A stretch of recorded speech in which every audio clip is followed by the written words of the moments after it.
information. And this whole story might have died out and may never have even come forward to us, except for a very, very strange event, unexpected, that happened in 1892, which blew the lid off of it. And as a result, it was sort of recorded in the annals of history, and now we've got it, which is that a young woman by the name of Mercy Brown was exhumed in Exeter, Rhode Island, in 1892.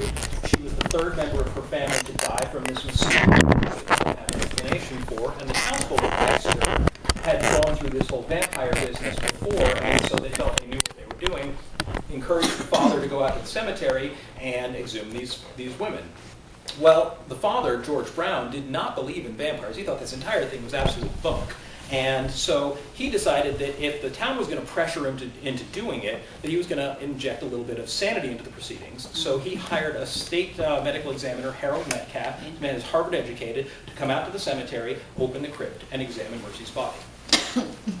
When they examined Mercy's body, they found her remarkably intact. And so the medical records did confirm that she was unusually well preserved, and that, pardon me for being a little gruesome here, the prescribed remedy for taking out a vampire was to remove the heart. And so with a scalpel, he did in fact do that, and said that there was liquid blood in her heart, and again, that this was unusual. Well, this convinced the townsfolk that Mercy was a vampire. So the vampire thing was proven, at least in the minds of the spectators here. But what really sealed the deal was that Dr. Metcalf went home to Providence, told some associates about the fairly strange thing that he had to deal with that day. He didn't believe in vampires at all, but he said, "You'll never believe what these folks believe." And the story managed to get leaked to the Providence Journal.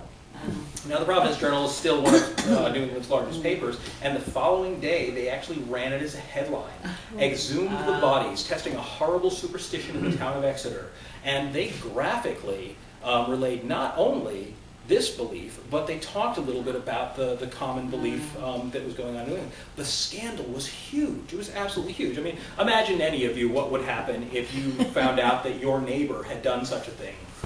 You know, I mean, really, it was a tremendous scandal, and as a result, that story kind of burst into the public consciousness, ended up being reprinted in newspapers and anthropological journals, and sort of cemented the belief in vampires in New England as sort of one of the great oddities of our region. So.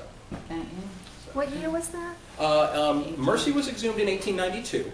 And as I say, the sort of whole run of that belief seems to have started in the late 1790s and gone right through the late 1890s. And to the best of our knowledge, probably because of the scandal, Mercy Brown is often referred to as the last American vampire, because they say, at least after the fact, if anybody ever did it, they made sure to keep it hush-hush and a family secret. Nobody involved any state medical examiners after the fact. So.